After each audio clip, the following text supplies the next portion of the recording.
O mundo está dividido em dois grupos bem definidos. Nós temos no mundo aqueles que são missionários, que são chamados para a salvação e que estão empenhados em levar essa mensagem àqueles que ainda não conhecem.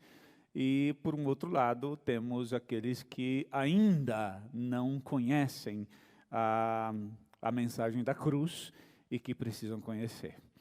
Aquele que não é missionário, mesmo estando na igreja, se torna um campo missionário. Precisa ser alcançado, porque um chamado para a salvação eterna também é um chamado para missões.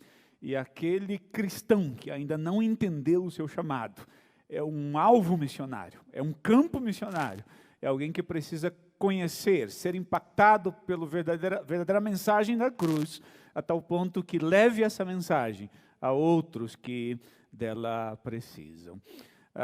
Eu tenho falado com muitos cristãos nos últimos anos e me surpreendido com muitos que estão na igreja há 10, 20, 30 ou 40 anos, mas nunca tiveram a experiência de conduzir alguém a Jesus Cristo. Nunca tiveram a experiência de ofertar para enviar um missionário, para ganhar alguém para Jesus.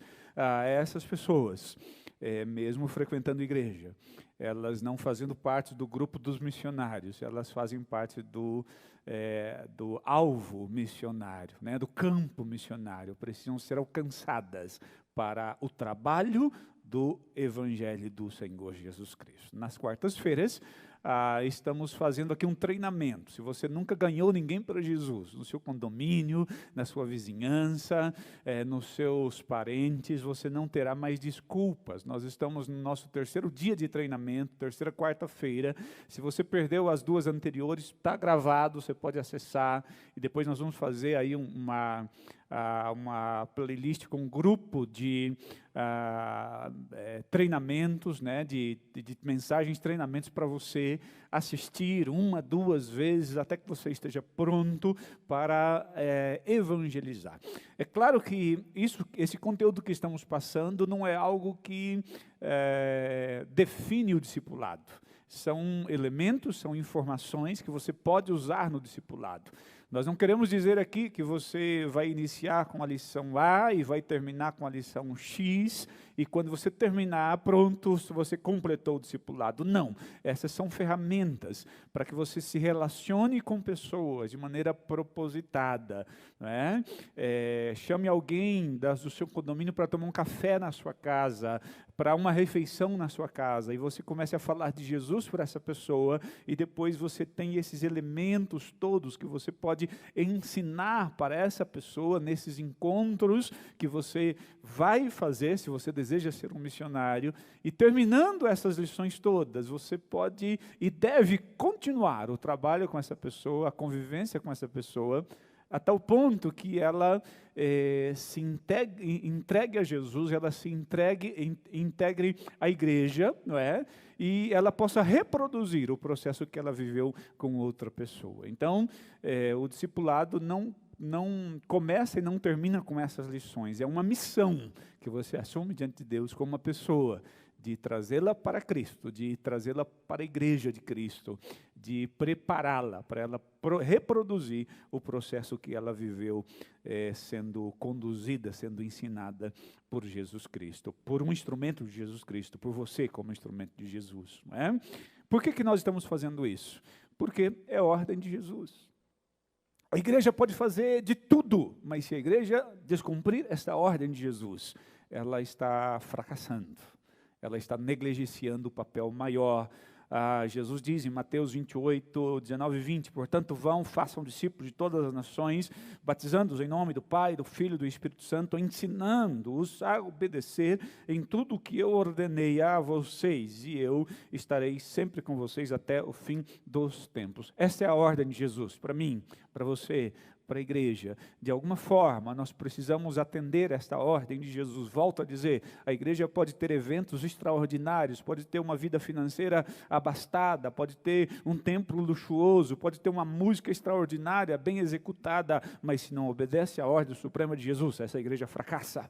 porque esta é a ordem maior de Jesus para a sua igreja, e nós devemos empenhar todos os nossos esforços, nossos maiores esforços, a nossa energia física, psíquica, para que esta ordem de Jesus se cumpra na igreja, para que pessoas conheçam o amor de Deus. E à medida que a igreja leva a sério essa ordem, né, de maneira prática e direta, nós podemos perceber que a realidade ao nosso redor vai sendo transformada, não pelo político novo que vai ser eleito, não pelo governador novo que vai ser eleito ou pelo prefeito, mas a realidade ao nosso redor vai sendo transformada pelo poder do Evangelho que vai alcançando pessoas.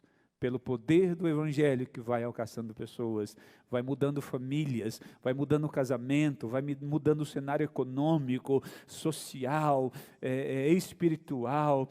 Nós cremos que o Evangelho de Jesus tem poder para mudar a realidade que vivemos. Então, eu convoco a igreja, para juntos obedecermos a ordem do Senhor Jesus Cristo. A primeira quarta-feira falamos de como podemos apresentar o projeto de Deus para alguém. Depois que apresentamos o projeto de Deus, devemos então dar a essa pessoa elementos para que ela tenha segurança da sua salvação em Cristo. Não por suas obras, por sua perfeição, mas pela promessa de Jesus, pelas obras de Cristo, pela fé colocada em Jesus Cristo. Todos nós precisamos ter certeza, convicção da nossa salvação em Jesus Cristo. Uma vez tendo dado esses 2 passos, eu quero nesta noite indicar mais 2 passos que devemos dar com aqueles que estamos orientando, discipulando, preparando para o serviço do reino de Deus. Não é? Uma outra coisa que precisamos ensinar a essas pessoas que estão caminhando pela fé é a necessidade de alimentar a sua alma com a palavra de Deus. Não adianta a pessoa ela se converter, ela entregar sua vida para Jesus, mas ela continuar se alimentando com todo o lixo do mundo que o diabo coloca através das mídias, através da TV. Essa pessoa, para processar essa mudança, ela precisa se alimentar da palavra de Deus. E nós precisamos ajudar essas pessoas a se alimentarem, a terem consciência de que precisam do alimento espiritual.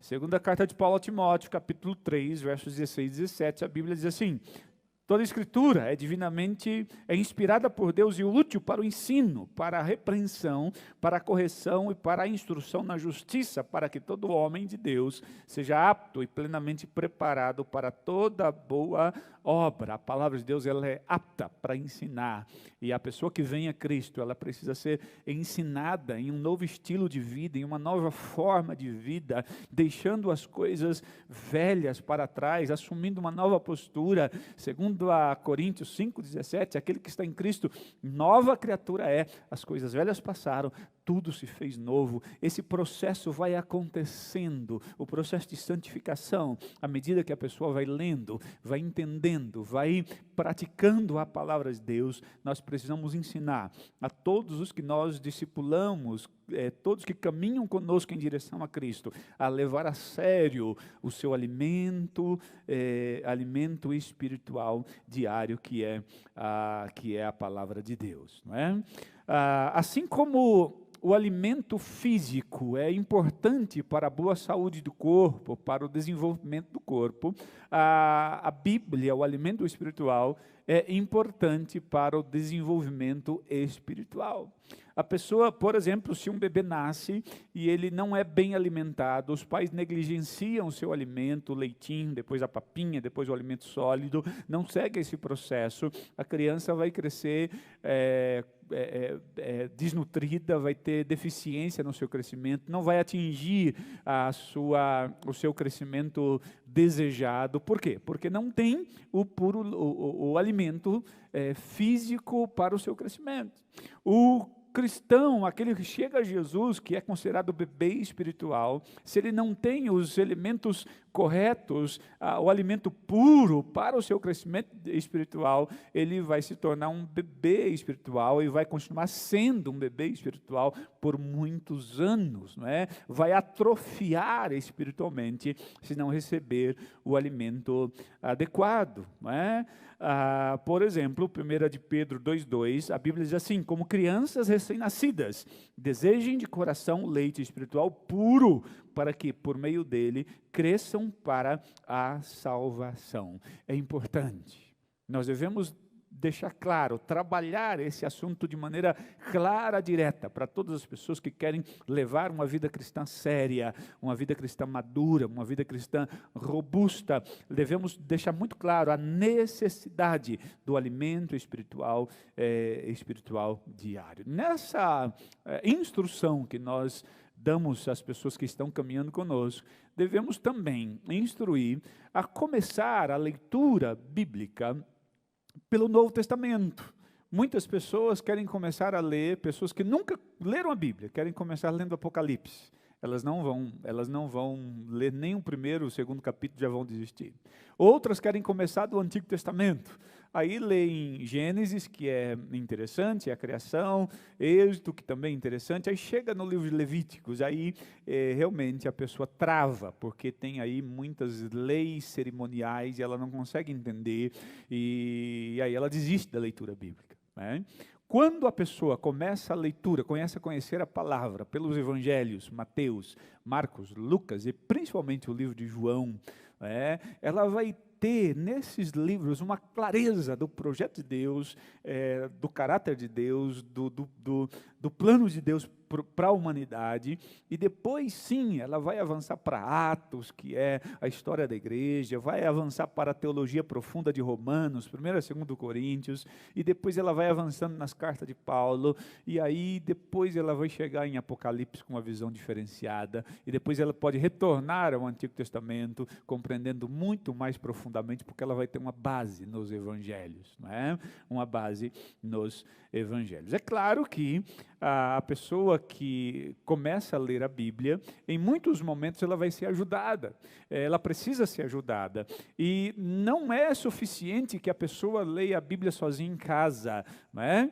Ela vai precisar participar de um grupo de estudo na igreja, para que alguém mais instruído possa ajudá-la a compreender as coisas mais difíceis. Então, esse é um outro passo que precisamos dar no nosso processo de discipulado. Nós não podemos deixar de tocar nesse assunto, deixar muito claro esse assunto, que é a necessidade de um alimento espiritual puro, que é a própria palavra de Deus, não é? A própria palavra de Deus. Por que a leitura da Bíblia? Por que o estudo da Bíblia? Porque, como já disse, a Bíblia é o alimento espiritual para a nossa alma, né?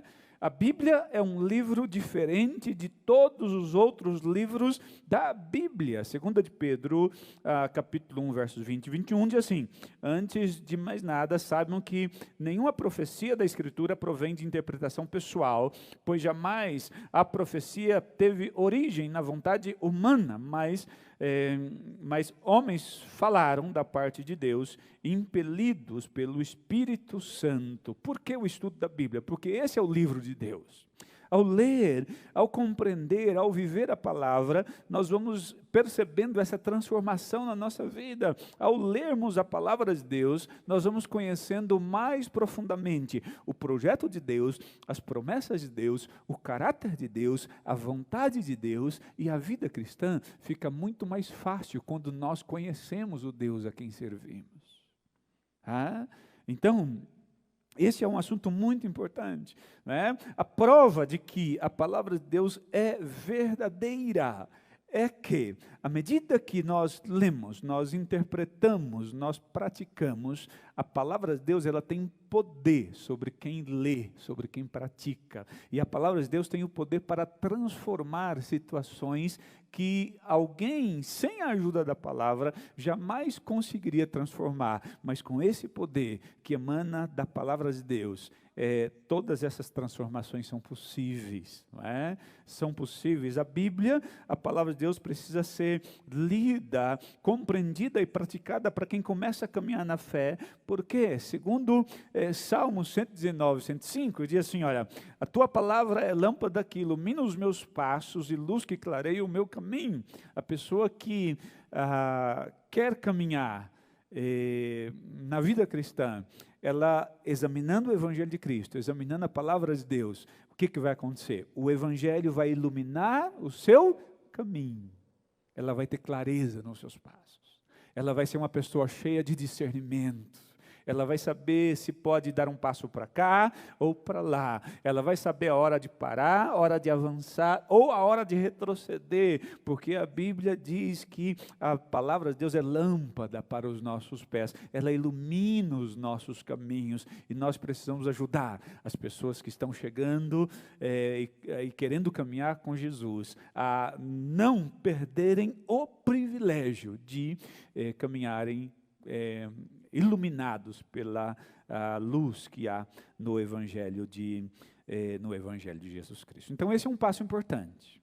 Apresentamos o projeto de Deus, levamos a pessoa a compreender a certeza, a ter segurança da salvação, mas depois disso a pessoa precisa ter o hábito de alimentar a sua alma com a palavra de Deus. Para encerrar esse tema e tocar no segundo tema para hoje, eu uso a seguinte ilustração. Imagine que você chegue na segunda-feira e diga assim, eu estou com fome, mas eu não tenho tempo para almoçar hoje. E aí você pega o seu prato, faz o seu prato e coloca o seu prato num forno, numa geladeira, e na janta você faz a mesma coisa. Você faz isso na segunda, na terça, na quarta e na quinta. Na sexta-feira, provavelmente você estará desnutrido, fraco e doente. Por quê? Você não comeu na segunda, na terça, nem na quarta, nem na quinta. Aí na sexta-feira você tira todos aqueles pratos de onde você guardou e diz, agora sim eu vou me alimentar. Você não vai conseguir comer todos os pratos de uma vez. E se conseguir, você vai passar mal, você vai para um hospital, não é? Para nós nos mantermos saudáveis, precisamos do alimento diário, do café da manhã, no meio-dia e à tarde. Para nós nos mantermos saudáveis espiritualmente, precisamos alimentar a alma todos os dias. Não é só o fim de semana. Muitas vezes nós passamos toda a semana sem alimentar a alma e chegamos na igreja, quando o pastor prega, quando tem um momento de adoração, queremos saciar a alma e saímos da igreja enfermos. Por quê? Porque não é possível alimentar a alma uma vez por semana. A alma precisa ser alimentada com regularidade, né? Nós precisamos desse momento de contato com a palavra de Deus e principalmente aqueles que estão chegando, querendo começar a conhecer e a caminhar com Jesus. Um outro passo importante, o primeiro passo é apresentar o projeto de Deus, o segundo é levar a pessoa a ter segurança da salvação, o terceiro passo é ajudar a pessoa a compreender que precisa alimentar a alma, porque senão vai enfraquecer e vai cair, e o quarto passo é mostrar para aquelas pessoas que querem caminhar com Jesus numa vida de sucesso, a necessidade de uma vida de oração. Alguém disse que a oração é a respiração da alma. Quando nós não oramos, a alma fica sufocada, né? Precisamos orar e ensinar aqueles que estão começando a sua caminhada cristã a necessidade da oração.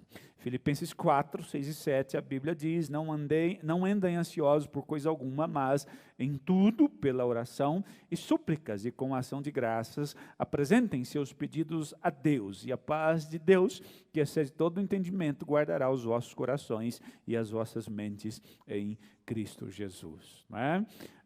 João 16, 24, a Bíblia vai dizer assim, até agora vocês não pediram nada em meu nome, peçam e receberão, para que a alegria de vocês seja completa. Ou seja, Deus tem prazer em nos abençoar, Deus tem prazer em atender os nossos pedidos. Quando nós fazemos orações aprovadas por Deus, orações em nome de Jesus, o Senhor Jesus tem prazer em nos abençoar. Agora, toda oração deve seguir um princípio, o princípio da concordância. Concordância com o quê? Com a palavra de Deus.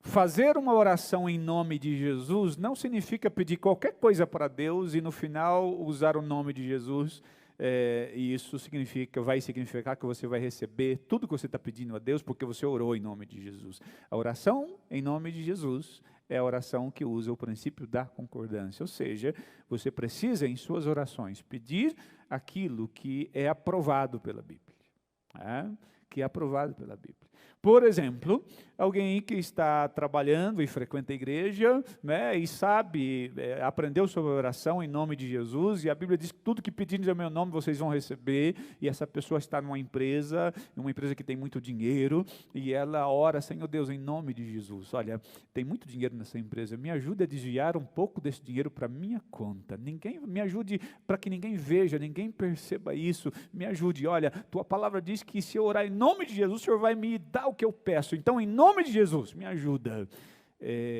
Não, Jesus não vai fazer isso, porque essa oração, ela foge do princípio da concordância. A Bíblia nunca concorda com desonestidade, com desvio de dinheiro, com coisas imorais. Não é orar qualquer coisa e colocar o nome de Jesus no final, é orar com o princípio da concordância. Orar aquilo que Jesus oraria em seu lugar.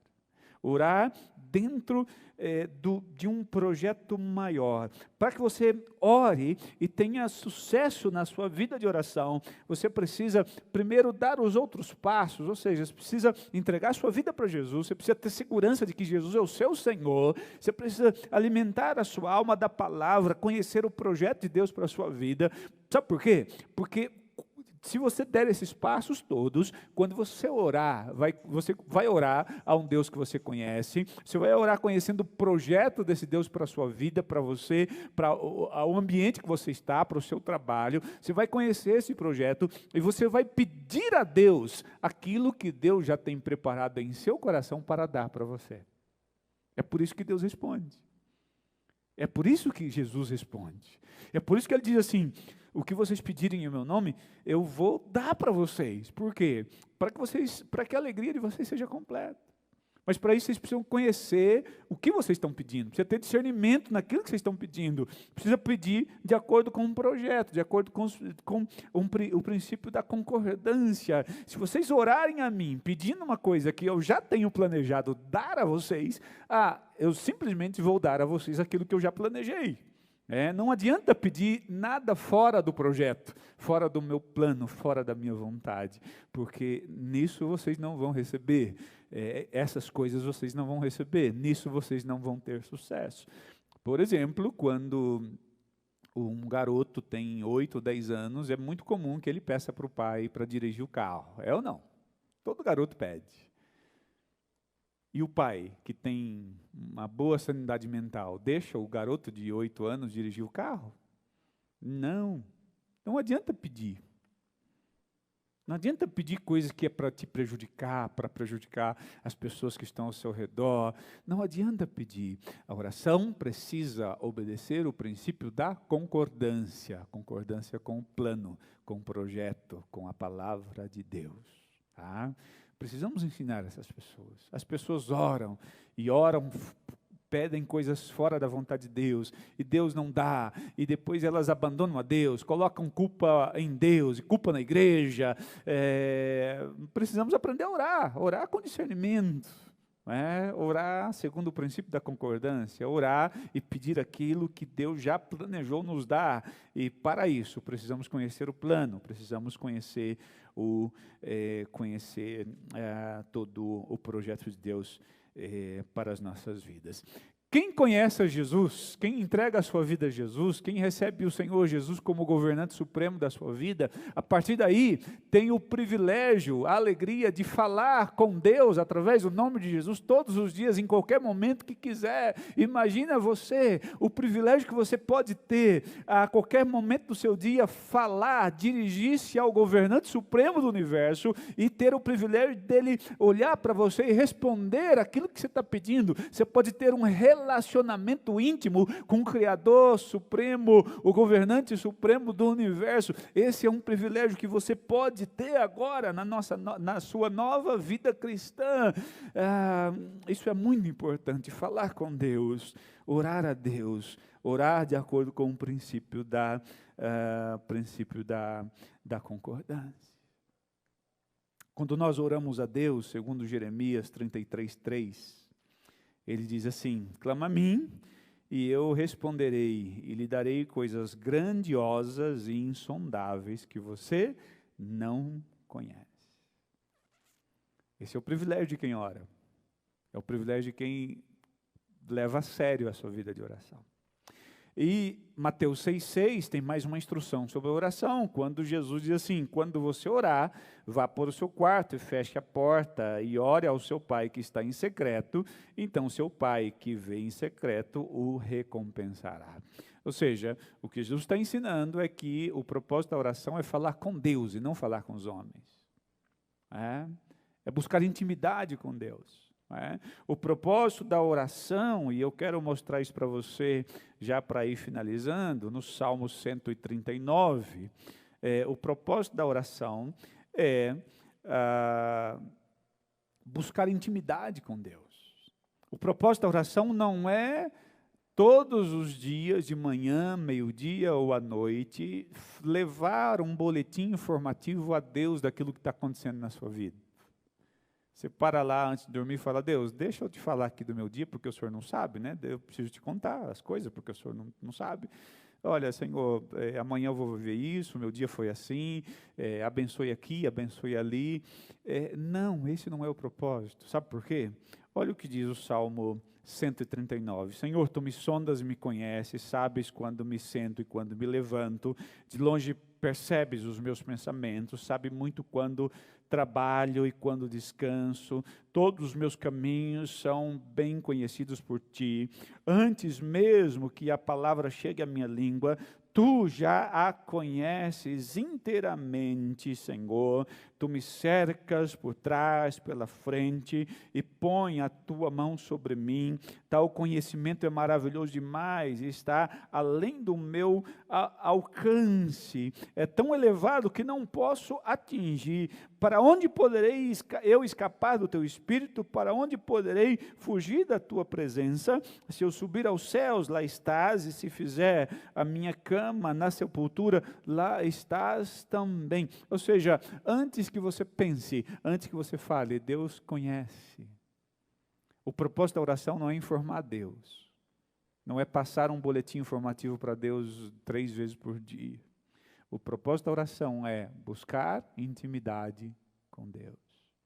O propósito da oração não é levar o seu mundo até Deus, é trazer o mundo de Deus até você.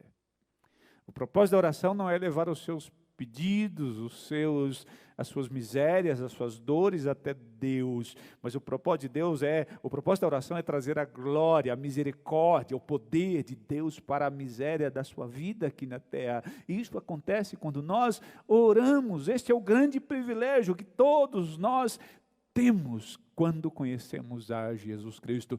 Não despreze esse privilégio. Conheça Deus. Conheça Deus. Pastor, mas eu conheço a Deus. Eu já ouvi falar dele. Vamos imaginar que eu seja apresentado a você que está me ouvindo. E alguém me pergunta assim: você conhece fulano? E eu digo: sim, eu conheço. Eu fui apresentado a ele, eu fui apresentado a ela. Mas o que ele gosta de comer? Qual é a comida preferida dele? Eu vou dizer: não sei. Que cor de roupa que ele gosta? Também não sei. Qual o seu passatempo preferido nos fins de semana? Desculpa, mas eu também não sei. Qual o tipo de literatura, de filmes que ele gosta? Também não sei. Mas você não disse que conhece? Sim, disse. Eu fui apresentado. Agora, se eu for apresentado a você, e todos os dias eu separar meia horinha para conversar com você, eu paro e a gente troca uma ideia, a gente bate um papo gostoso, e eu falo da minha vida, e eu escuto você, você me escuta, a gente começa a se relacionar um pouquinho por dia. Às vezes é 10 minutinhos, às vezes é meia hora, às vezes é 5, às vezes é um pouquinho mais, às vezes é 1 hora, mas eu começo um relacionamento com você. Depois de 1 ano de me encontrar com você todos os dias, se alguém me perguntar assim, o que fulano gosta de fazer nos fins de semana? Vai estar na ponta da língua.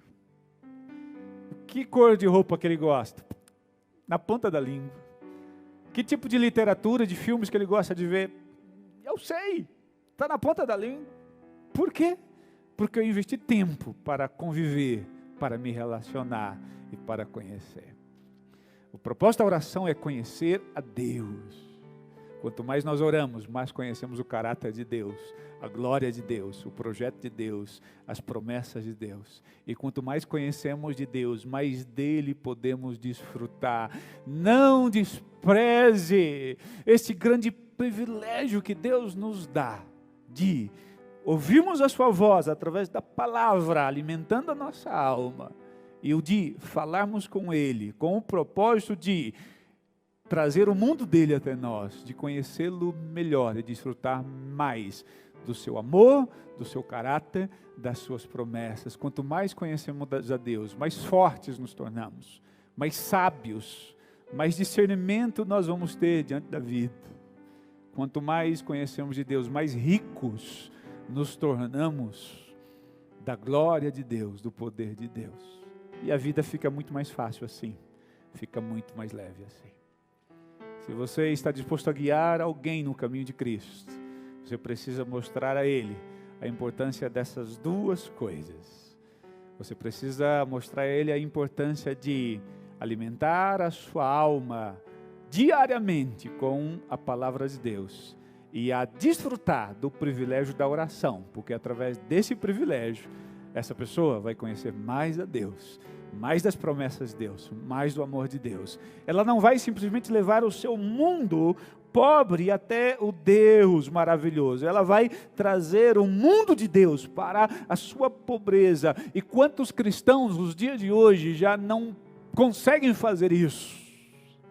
Não conseguem ver a glória de Deus, ver as promessas de Deus, não conhecem o caráter de Deus, simplesmente porque não se relacionam com Ele através da oração. Precisamos ensinar aqueles que querem caminhar com Cristo a fazer isso de maneira séria, a serem cristãos que de fato vão revolucionar, em primeiro lugar, a sua própria vida, o seu casamento, a sua família, e depois vão levar esse amor,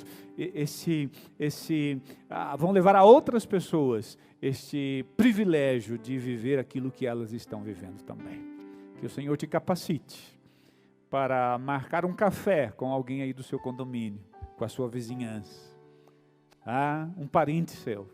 Mas não é um café pelo café, é um café com um propósito de falar do amor de Jesus para essa pessoa, de guiar essa pessoa no amor de Deus, para que ela de fato conheça a salvação eterna em Cristo Jesus. Sabe por quê nós devemos fazer isso? Simplesmente porque o Senhor da igreja manda. Ele diz, vocês devem ir por todo mundo, pregar o evangelho a toda criatura, ensinar essas pessoas a guardar todos os meus mandamentos. Eu estarei com vocês todos os dias da sua vida. Como eu comecei, eu termino. No mundo e na igreja existem 2 grupos: os missionários e o campo missionário. Aquele que não é missionário é campo missionário. Aquele que não tem interesse pelas almas perdidas precisa ser alcançado por essa graça de tal maneira que essa pessoa se sinta constrangida a cada dia pelo amor que transformou a sua própria vida em levar esse amor a outras pessoas. A minha pergunta nessa noite é: o que você é, a que grupo você pertence, ao grupo de missionários, ou você ainda é um campo missionário que precisa ser alcançado. Pai de amor, capacite a tua igreja, Pai. Nós queremos cumprir a ordem suprema do Senhor. Nós queremos ver o nosso bairro, a nossa cidade transformados pelo poder do teu evangelho. A palavra do Senhor é poder, nós cremos nisso. Use esse irmão que está me ouvindo. Coloque no coração dele, meu pai, alguém, um amigo, um parente, um vizinho, para que ele possa começar a orar ao Senhor, consagrando a vida dessa pessoa ao Senhor, pedindo ao Senhor que vá e prepare esse coração para receber o teu amor. E que essa pessoa que me ouve, esse irmão querido, se disponha a ser instrumento nas tuas mãos, para levar a salvação para tantos que dela precisam, ó Deus, nos dias atuais. Capacita a tua igreja, ó Deus, que possamos nos tornar cada vez mais relevantes no bairro em que vivemos, não pelo nosso templo confortável, pela nossa boa música, mas pela nossa iniciativa como igreja, em obedecer à ordem suprema do Senhor Jesus. Obrigado, porque o Senhor promete que estará conosco todos os dias da nossa vida. Obrigado, porque o Espírito Santo falará através de todos aqueles que o Senhor está levantando. Serão boca do Senhor para levar salvação, restauração para tantas pessoas que precisam, ó Deus, nos dias atuais. Use a tua igreja, use a minha vida, use a vida do meu irmão que me ouve nesta noite. Eu oro em nome de Jesus.